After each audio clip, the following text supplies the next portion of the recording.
Hello everybody, this is General Yanis, and today in Death Card Tactics I'm continuing reviewing a bit different Death Card lists, and today I'm looking at the 2000 points Inexorable Play Company a mad shooting list. So today we choose to take them out from a distance, so is that even possible with Death Card? So let's get started. Today, the 26th of April, I can really feel that I miss having a game planned in the future in the calendar to look forward to. Of course, there will be some small crusade games and stuff like this, but I miss having a 2000 point games or something like this. So in the meantime, I think there is time well spent theory crafting. So this one is a death card list review, and here I'm looking at the 2000 point inexorable shooting heavy list that I have concocted myself, and it's probably it's based on units that are maximizing the shooting output at long range. So I will go through the list overview, the secondaries and some deployment strategy and general ideas, and then the various aspects of this army on the board. But before I start, a big thanks, a shout out to all my patrons. Your efforts are really helping, and your support. So please, yeah, thanks for your support, and thank you for supporting. So let's take a look.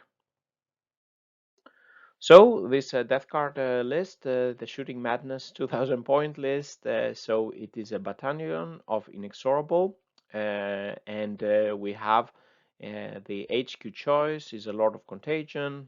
He's the warlord. He has the Ferric, Blight, Contagion as the warlord trait from the Inexorable Play Company.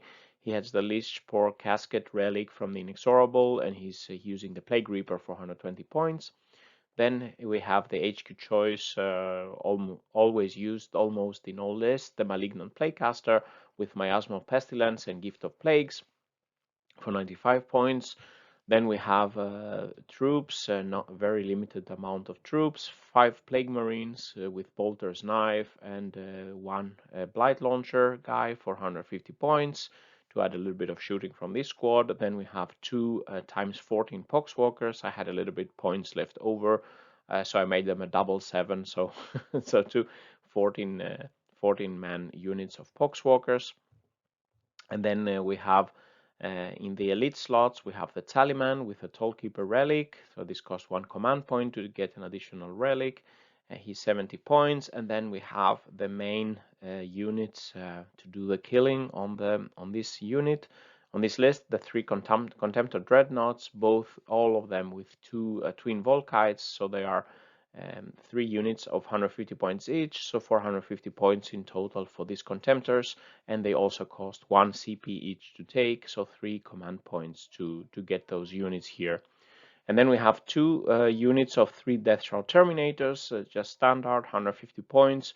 I was thinking to maybe give one the relic, but I thought, okay, yeah, we already used a lot of command points here, so let's save those. So 3 Death Shroud Terminators to add some melee to this force. And then in the fast attack, 2 greater Blight drones, the fastest unit we have access to that can spread contagions, 14-inch move and contagion spreading, and a lot of assault weapons, etc. So 2 times 125 points for 250 points. And then finally, 3 in the heavy support, 3 Plague Burst Crawlers with entropy cannons and sluggers, 3 times 175 points. That's 525 points for these shooting. So the Plague Burst Crawlers and the Contemptors are the main shooting and damage dealers in this list. So so some background for selecting these units. As I said, the Contemptors with the Twin Volkites are the main idea in this army, and try to buff them as much as possible. The Contemptors with the Twin Volkites have an efficient shooting, both on average, both versus infantry and vehicles, and also versus horde and elite type opponents, because they combine a lot of shots with mortal wounds. So the big number of shots with not so much AP can kill a lot of, let's say, chaff opponents. But with the mortal wounds chance, you can also be doing a lot of damage to elite opponents or even tough opponents like vehicles. The Plague Burst Crawlers add the heavy anti-vehicle shooting with the entropy cannons, and also add the possibility to shoot with their mortar at hiding opponents that the Contemptors can't see. And then we have the Tallyman with the Tollkeeper relic. He's a crucial part in buffing the Contemptors, giving 1+1 to hit, and the Tollkeeper relic for exploding 6s. So he also adds command points to the army, of course, as you could see the math in my Tallyman deep review. Then we need the Lord of Contagion I chose here because I had some points left over. He will give reroll once to the Contemptors, that's his main point.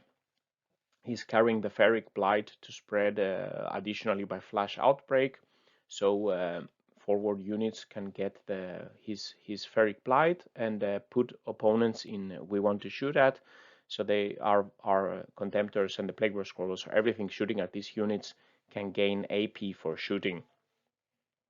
So it's good for the Volkites, it's good for the Mortar, etc. He is really good in melee, so his melee will protect the Contemptors if the enemy comes close. And I thought, let's give him the Leechspore Casket relic so that he can heal Contemptors maybe at the later stages of the game, where the Lord of Contagion, he can kill something that comes close to the Contemptors and in melee and give wounds back to damaged Contemptors or the Plague Scrollers. So he could be replaced as well with a cheaper Chaos Lord and have more points to spare for other units. Then we have the Malignant Plaguecaster. He basically completes the HQ choices and adds some psychic powers to the mix. Miasma of Pestilence to protect some of the units. Gift of Plagues to enhance the contagion range. And then we have the troops. Here I wanted to go as cheap as possible, basically one small unit of Plague Marines, 2 Poxwalker units to hopefully hold some backfield objectives, screen the artillery, screen our vehicles, maybe take some objectives in the mid board. And then the Death Shroud Terminators, 2 units, one of our best melee units, I think one of our best units overall at the time. And the idea is probably to deep strike them and hopefully lock down the enemy, stopping them in their tracks, trying to come to our vehicles and maybe do a lot of damage, take some objectives in the midfield, maybe. And then the Greater Blight Drones, our fastest unit, as I said, that can spread contagion, 14 inches with fly. It can advance, it can advance and shoot, it can harass the enemy with shooting, it can contest objectives, it can lock some pesky opponents in melee, it can spread the -1 toughness contagion, and it can spread the Ferric Blight for the shooting units to benefit from the AP. And it doesn't have to be Greater Blight drones, it could be blow drones as well, but then they are flying only 10 inches, and then also they cost more. The blow drones cost more, so the Greater Blight drones is cheaper and flies faster than the other the blow drones. So deployment considerations as secondaries, I'm thinking that the 2 units of Death Shroud should be deep striking.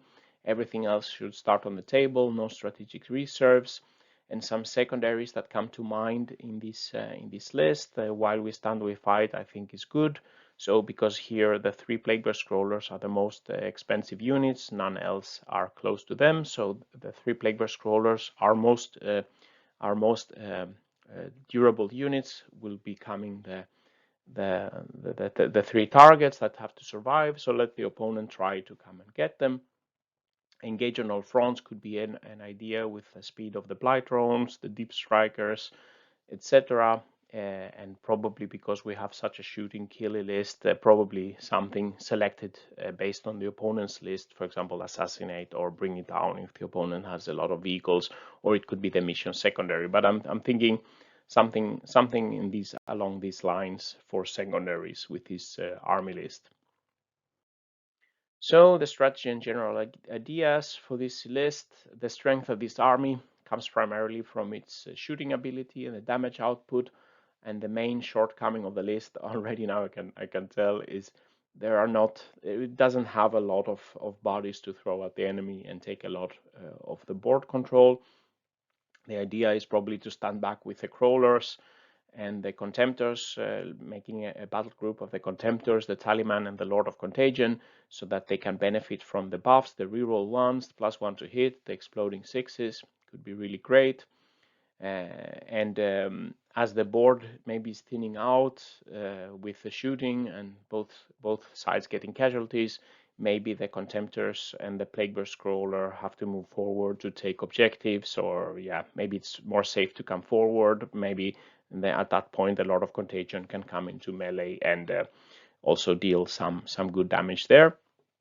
Remember the Inexorable stratagem to avoid Contemptors or Plaguebear Scrollers being charged if you don't want to, giving them -2 to charge roll. If the opponent deep strikes and want to charge you, you can use this one, and then rolling an 11 charge is not so, it's very unlikely.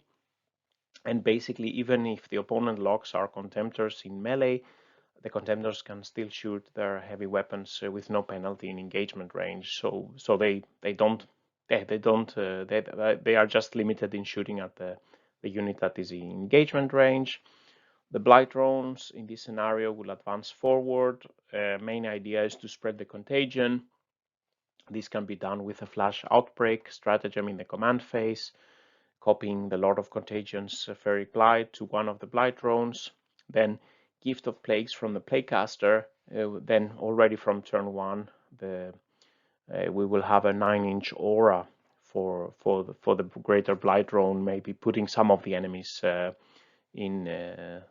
putting some of the enemies in contagion. They will be suffering -1 toughness, and they will be suffering the plus AP. Our units will be getting plus AP. The Plague Marines and the Poxwalkers have to probably go forward, screen a little bit the board, try to take some, with objective secure, try to take some objective. Maybe the Poxwalkers and the Plaguecaster go one side, maybe the Plague Marines go to the other side, leaving the backfield for Plaguebear Scroller to maybe hold some backfield objectives. And then the Death Shroud, I think here is where you have to be a bit tactical, deep striking them to plug holes in the line and to stop opponent from reaching your backlines, or help our troops objective take in the middle or something like this. So I think you have to be you have to see how the battle is raging in the second turn, where you need them the most, and hopefully they can come in and make a difference in the melee, stopping the opponent trying to get to your Plaguebear Scrollers, probably. Because I guess in this one, if the opponent stays back and plays very defensively, you should be able to take them out with a long-range shooting and disgusting force stratagem with the Plaguebear Scroller and on the buffs on the Contemptors. So some list metrics and the damage output baseline. So comparing the three armies I have reviewed so far. So we see here the average damage that the whole army would be doing versus the 31 targets I'm typically simulating. And here I'm not taking any buffs into account other than the -1 toughness contagion in melee. So we can see the blue charts here are this mad shooting inexorable list. The orange line was the Terminus Est assault force, which is very Poxwalker heavy and melee heavy and not so much shooting. And then this type of inexorable list I took and played 2000 point Plague Marines, which was a bit more balanced, let's say.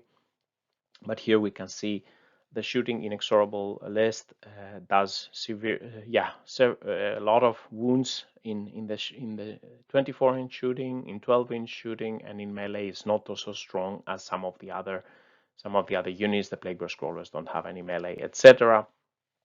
This shooting list has, of course, a lot of potential for the shooting damage. That's the whole point of the list. And the damage shown here, average expected, is with no buffs or stratagems. And we know that the Contemptors, together with Tollkeeper and reroll ones, if they also get benefit from the AP1 and the -1 toughness contagion on the opponent, then the whole group of 3 would be doing 10 or more wounds more than shown here. So maybe getting a possibility to get the whole army shooting at 50 wounds in a round of shooting. So with the buffing that they can do, it's even higher than this. So it's quite interesting to see how much difference it is in the shooting in such type of death card list, and for example this type of very melee heavy infantry oriented list. Finally, let's look at the list metrics on the durability, and again not buffed by Miasma of Pestilence or other stratagems, etc. So here we see that the list, this list also has a lot of wounds with high quality, let's say. So we have the Plague Scrollers, they are toughness 8 with disgusting resilience and 5+ inval saves. Then we have the Contemptors and the Greater Blight drones, they are toughness 7, disgusting resilience and or the equivalent, and 5+ inval save. And then we have the Lord of Contagion here. Then we have the Plague Marines, and